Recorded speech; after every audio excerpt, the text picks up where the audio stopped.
Transparency is the foundation of accountability. In this segment, you will see unfiltered and unedited reality. We are presenting raw, primary footage directly from the front lines of justice, offering you an objective window into the complexities of the law. Step away from the door! Hands up now! Wait, this is my house. What's going on? Now! I live here. My kids are inside. Stop resisting! Put your hands behind your back! He lives there. That's his house. The security camera footage would later show exactly what happened that day, but it sparked a fire that still hasn't gone out. It begins with shaky body cam footage as two uniformed officers approach a black man standing on his front porch, keys in one hand, a messenger bag slung over his shoulder. He's just opened the door when they start shouting. No greeting, no explanation, just immediate demands. He turns, startled. Within seconds, one of them lunges. The man stumbles backward as both officers force him to the ground. His head hits the concrete steps. His kids scream from the doorway. A neighbor's voice cuts in. "That's his house. What are you doing?" The officers don't flinch. One kneels on his back while the other fumbles with handcuffs. The man is pleading now, confused, panicked, still asking what's going on. But the answer never comes. What neither officer realizes in that moment is that someone across the street has been recording the entire thing on a smartphone. A steady, clear angle from the second the shouting started. The civilian video hits social media within the hour. By midnight, it's everywhere. The hashtags come fast. Number justice for Marcus, number wrong door, number police brutality. The image of a bloodied, bewildered black man on his own front lawn goes viral before the department can even finish writing its press release. Initial headlines are brutal and wrong. Black predator tackled outside suburban home, one outlet blares.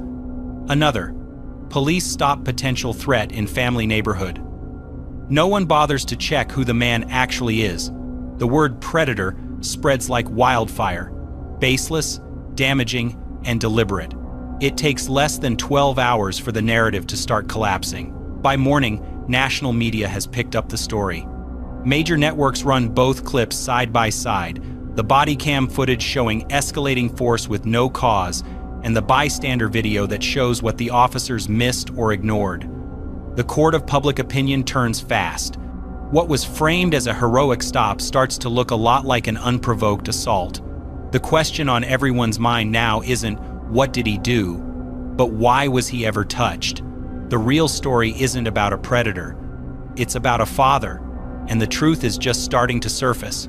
Marcus Hill had just pulled into his driveway after a long day of work when everything changed. The 2-year-old youth counselor wasn't in a hurry. He never was. He made a point to be present, patient, the kind of man who waved at neighbors and knew the name of every kid on his block. That afternoon, he had stopped by the grocery store on his way home to pick up ingredients for spaghetti night, his youngest daughter's favorite. It was a quiet, ordinary Wednesday, until it wasn't. What most people didn't know, at least not when the footage first went viral, was that Marcus had lived in that house for 11 years, bought it with his wife just before their second child was born, built a raised garden bed in the backyard with his son last spring, painted the garage by hand every few summers. There was nothing suspicious about him standing on that porch. Nothing dangerous about the way he walked, dressed, or existed. But that's not how it looked through the lens of an officer who came in with the wrong story already playing in his head. Marcus was a mentor to dozens of at-risk teens in the county, spent his evenings leading community workshops on conflict resolution and navigating police encounters. Ironic, given what would happen to him just feet from his own welcome mat. He'd never been arrested. Never even had a speeding ticket. But in a split second, with no warning and no explanation, he went from neighbor to suspect, from father to threat, from man to headline. And those headlines couldn't have been more wrong. They painted him with the darkest brush possible before anyone had taken the time to ask the most basic questions. Who is this man? What actually happened? Why was force used at all? The answer, as it turned out, had nothing to do with who Marcus was, and everything to do with who the police thought he might be. A nameless, faceless suspicion in a quiet suburb. A narrative built on fear, not facts. He wasn't a predator. He was a father trying to open his front door, and now the world was finally beginning to see the truth buried under the weight of a lie. The lie started with a phone call.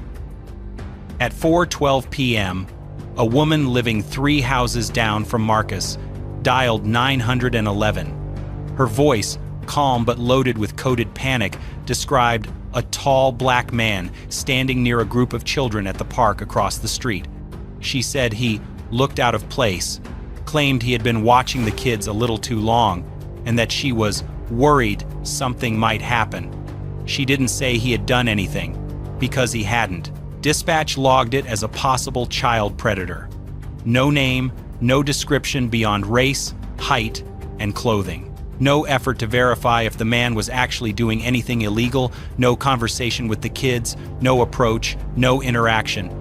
The neighbor never stepped outside to ask what was going on. She just saw a black man near children and decided that was threat enough. That assumption, that whisper of suspicion, was all it took to ignite everything that followed. The call was routed to patrol officers as a possible predator in a family neighborhood. That phrase alone framed the entire situation in the worst light possible. Officers were told to be cautious, to approach with high alert. They weren't given facts, they were given fear, and fear makes dangerous decisions seem necessary. The truth? Marcus had parked near the park on his way home, same place he did twice a week when his middle daughter stayed late for soccer practice. He had waited a few minutes, watching the team wrap up, texting his wife to let her know he was almost home. Then he drove the final 2 blocks and pulled into his driveway. But none of that mattered. The moment the 911 call labeled him a suspicious black male, the system stopped caring about truth. That one baseless report turned a man into a threat and turned a routine afternoon into a crime scene. There was no investigation. No knock on the neighbor's door to ask follow-up questions. No communication with the school or the park staff. Just a dispatch code and 2 officers sent in hot, ready to neutralize a threat that didn't exist. The police weren't chasing a predator, they were chasing a shadow. And that shadow had Marcus Hill's face. The body cam footage begins with 2 officers pulling up to a quiet suburban street. Kids are still playing in the distance. A sprinkler running in someone's yard, birds chirping like nothing is wrong. The calm before the storm.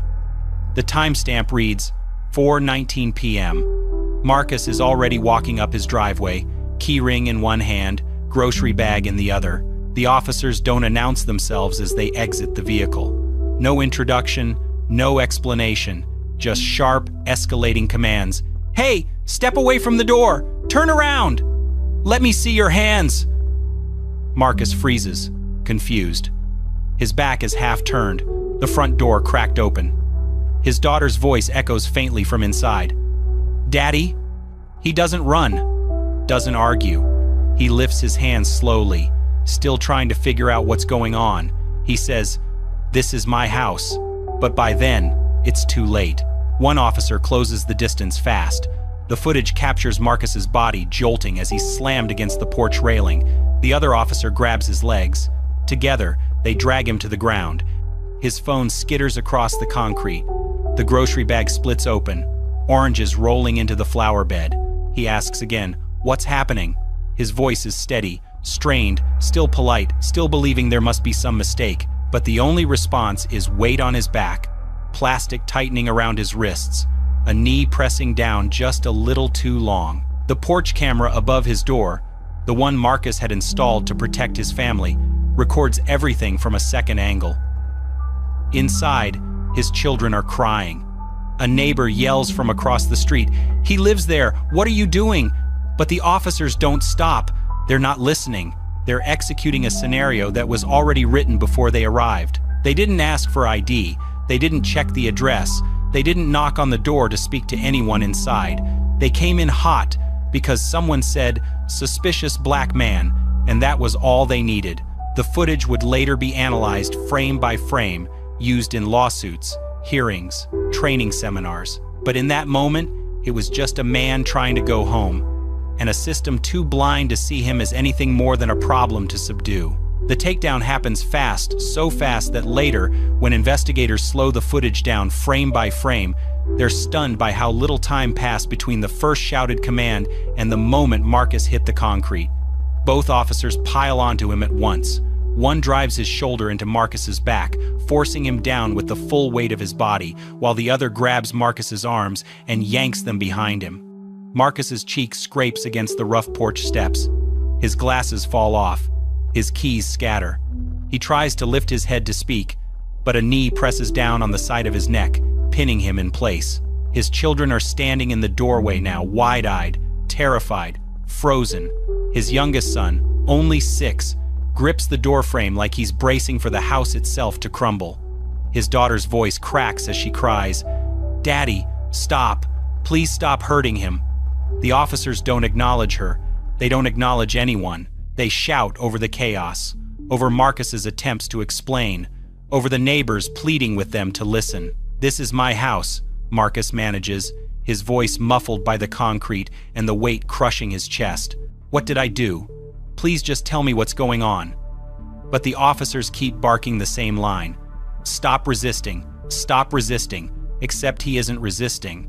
The footage shows his hands limp, fingers splayed, palms open, shows him trying to stay still, trying not to provoke more violence, shows him fully complying even as one officer digs his knee deeper, making it hard for Marcus to breathe. The accusation isn't a description of his actions, it's a script the officers cling to, a phrase they repeat like a shield to justify what they've already decided to do. A neighbor across the street yells, "He lives there! That's his house!" Another shouts, "Let him up! He's not fighting you!" But the officers act as if no one else exists.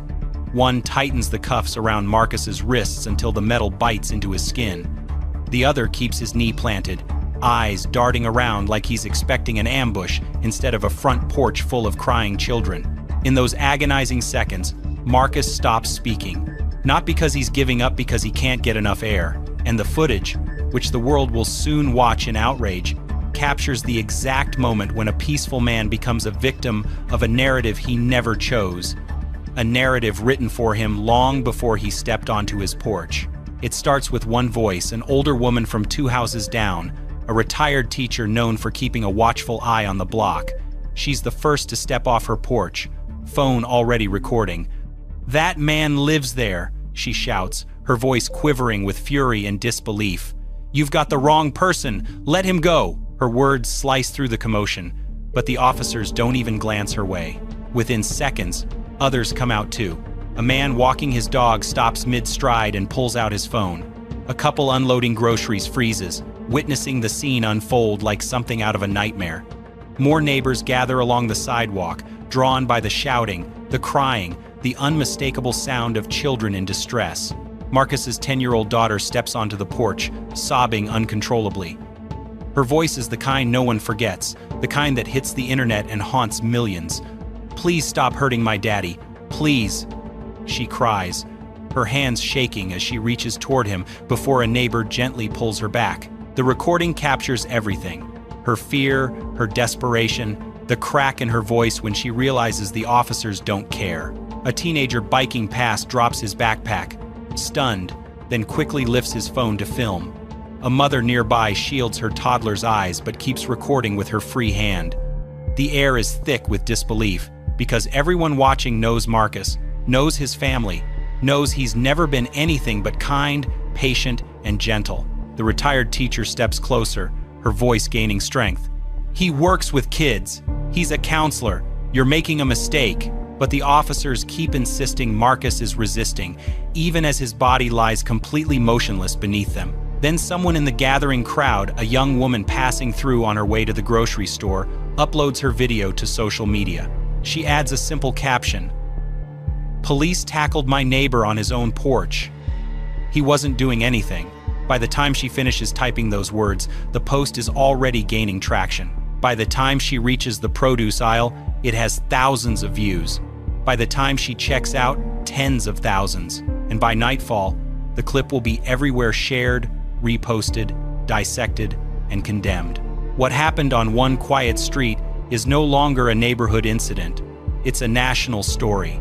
a spark that ignites a fire, the kind of moment that can no longer be denied, excused, or buried because too many people saw the truth with their own eyes. By the following morning, the clip had passed 1 million views. News outlets began to pick it up, showing side-by-side footage from the body cam and the civilian videos. National headlines no longer called Marcus a predator. They called him what he was, a father, tackled by police on his own front porch in front of his children, without cause. The pressure was mounting, and the police department knew it. So they did what departments often do. In moments like this, they issued a statement. It was short, mechanical, and deliberately vague. The officers responded to a report involving a suspicious individual in a residential neighborhood. Based on reasonable suspicion, they approached the individual for questioning. The department is currently reviewing the incident and will take appropriate action as needed. That was it.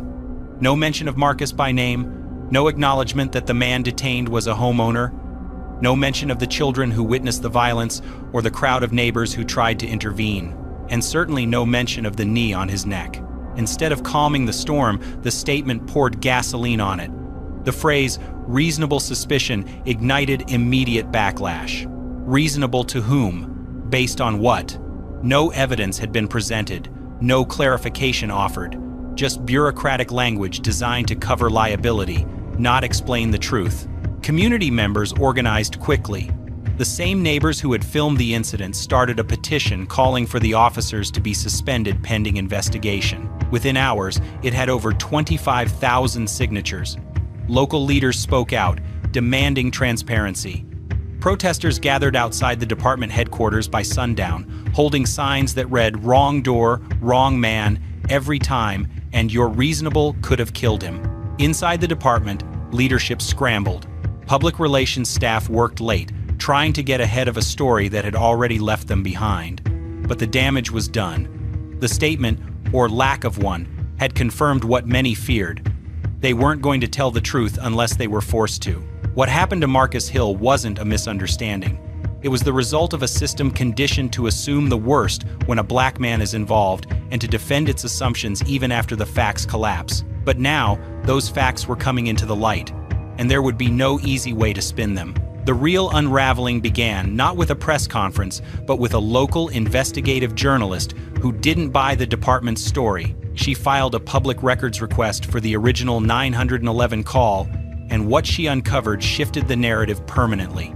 The call had come from a neighbor 2 houses down from the park, a woman named Patricia M. Her voice on the recording was calm, casual even. "Yes, I'd like to report a suspicious man," she said. "Tall, black, standing near the playground. Just watching the kids." That was it. No claim of contact. No mention of threatening behavior. No incident. Just a description and a heavily implied assumption. What made it worse was Patricia's name. It wasn't new to reporters. A quick search pulled up a pattern: previous calls to the police. Always vague, always about someone who didn't look like they belonged. In one case, she reported a black teenager for walking his dog past her house. In another, she flagged a Latino construction worker for sitting in his truck on lunch break. Every time, the department responded. Every time, the reports went nowhere. But no one had ever held her accountable. Until now. As reporters dug deeper, more damning details emerged. There had been no predator in the area, no ongoing investigation, no alert issued by schools, no reports from parents, no cause for concern. The entire police response had been built on a single, unverified call from a woman with a documented history of racially charged complaints. And the most telling detail of all, officers never asked Marcus for his ID before tackling him. The footage confirmed it. He offered to identify himself more than once, asked what was going on, tried to explain he lived there, but they never gave him the chance. The decision to use force wasn't based on anything he did. It was based on who he was. Or rather, who they assumed he was. When reporters confronted the department with this evidence, the spokesperson had no answers. Just another hollow statement about internal review and officer safety. But the public wasn't buying it. Not anymore. The truth was clear. Marcus Hill was never a suspect. He was never a threat. He was just a black man, going home, and someone's fear had been allowed to become his reality. Marcus hadn't planned on becoming a public figure. He didn't want cameras outside his house, microphones in his face, or his children hearing their father described on the evening news as a case. But when the official silence stretched into days and the damage to his family refused to fade, he made a choice to fight back. Within a week of the incident, a team of civil rights attorneys filed a formal notice of intent to sue the police department, the officers involved, and the city itself. The claim was straightforward: unlawful detention, excessive use of force, violation of constitutional rights, and emotional trauma inflicted on minors. Marcus's legal team included heavy hitters attorneys who had won major police misconduct cases across the country. They weren't alone for long. National civil rights organizations quickly rallied behind Marcus. The NAACP Legal Defense Fund, the ACLU, and several state-level advocacy groups issued joint statements condemning the use of force and demanding accountability. They called it a textbook example of racial profiling, a black man presumed guilty by presence alone. That public pressure forced movement inside the system. The Department of Justice's Civil Rights Division announced a preliminary review of the incident, citing concerns over possible civil rights violations. Though not yet a formal investigation, it signaled that the case had reached beyond local politics. At the same time, the department's own Internal Affairs Division launched an investigation, but not voluntarily. They moved only after the footage had gone viral, after the protests had begun, after the department's public trust had collapsed in front of them. Marcus, ever composed, appeared at a press conference with his attorneys. He didn't shout, he didn't rage. He spoke clearly, deliberately. I was tackled in front of my children, on my own porch, for doing absolutely nothing wrong, he said. And if this can happen to me, it can happen to anyone who looks like me. That moment, quiet but undeniable, struck a nerve. This wasn't just about one man and one mistake. It was about a system that allowed fear to masquerade as justification and power to operate without consequence. Now, the legal system would have to decide whether justice could catch up to truth. By the second week, the silence that had protected the officers finally cracked.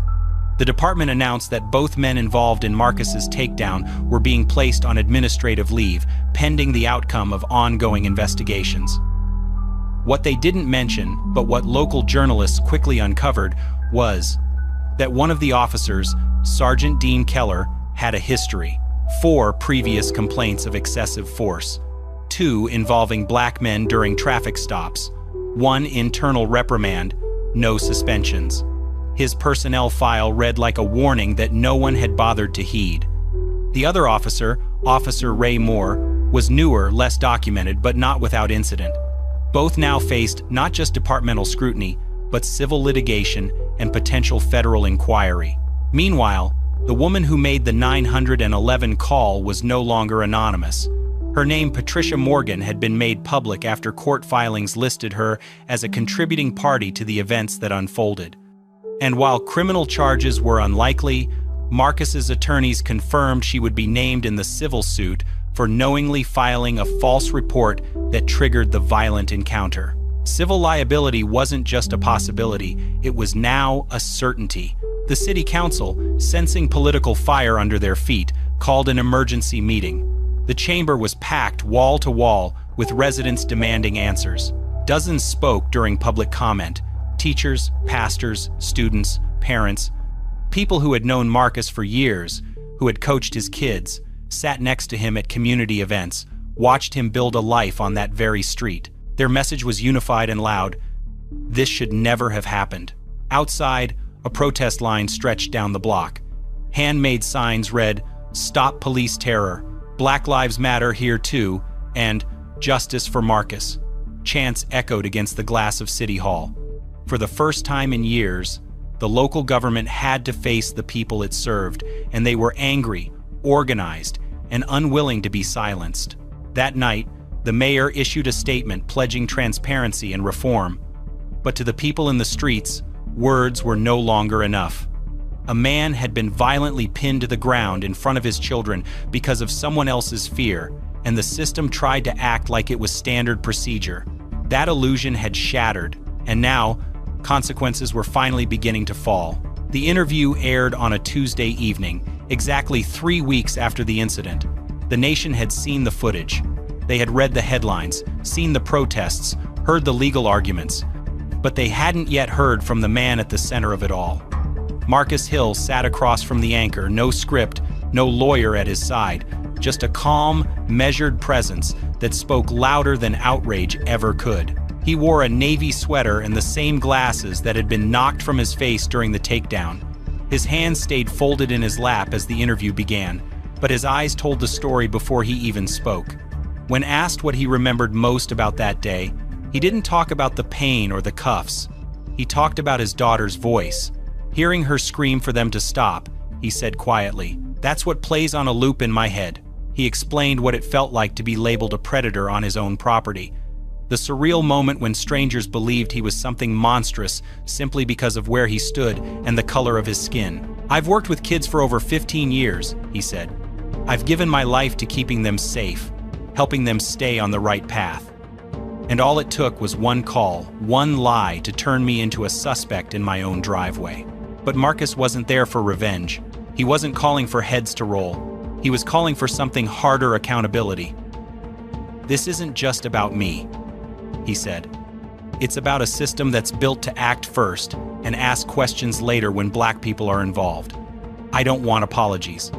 I want change." He outlined clear, practical reforms, requiring dispatchers to verify the credibility of anonymous tips before escalating, mandatory de-escalation training for all patrol officers, and civilian review boards with teeth, not just optics. Most importantly, he demanded real consequences for false racial profiling calls, because, as he put it, weaponizing the police should never be consequence-free. By the end of the interview, he hadn't raised his voice once. He didn't need to. The weight of his words, the calm precision of a man who had every right to be broken, but refused to be, spoke volumes. America was finally hearing Marcus Hill.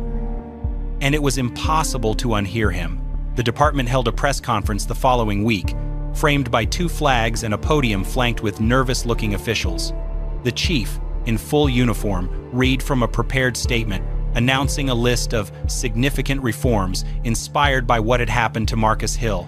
The language was polished, the tone apologetic, but the crowd watching wasn't interested in speeches, they wanted substance. Among the measures announced, new 911 call verification protocols requiring supervisors to screen racially sensitive calls before dispatching officers, mandatory implicit bias training for all law enforcement personnel, and the creation of a civilian oversight board with the authority to audit high-profile use of force incidents.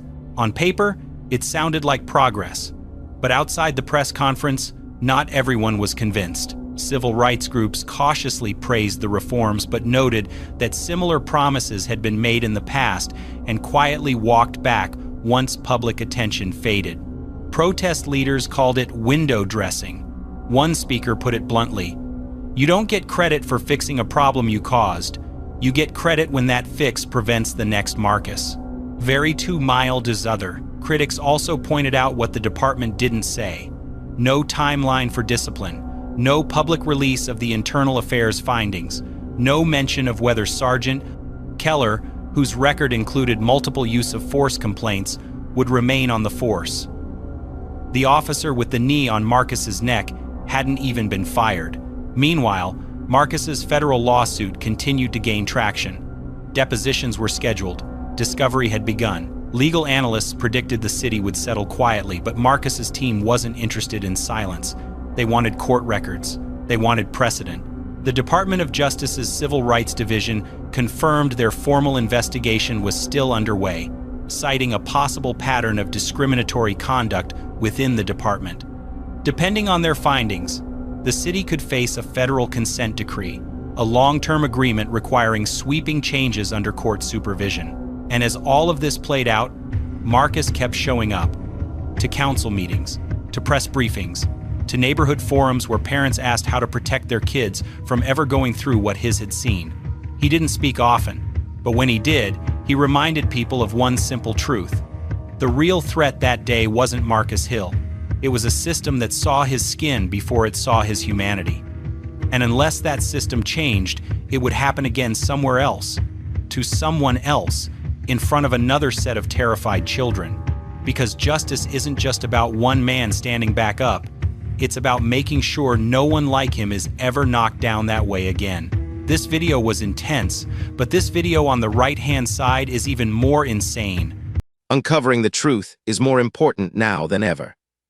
Our goal is to hold power to account by letting the evidence speak for itself.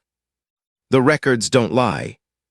Thanks for watching and being part of this journey.